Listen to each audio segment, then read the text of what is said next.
Hello everyone, welcome to yet another elementary Ndebele for beginners.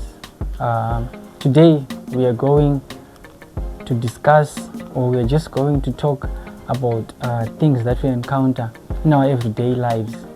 Today we are going to talk about death phrases. So we have the funeral expressions that we come across whenever there is a death in our areas or somewhere. So today we want to discuss these funeral expressions in Ndebele, in case you go to Blawayo or anywhere where Ndebele is spoken. At the funeral, emfeni.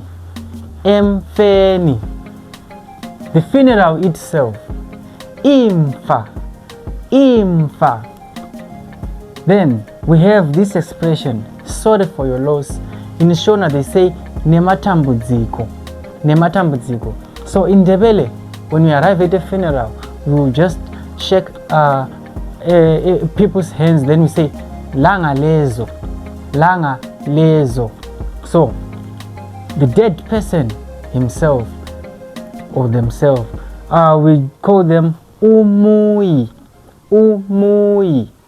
Thank you for watching.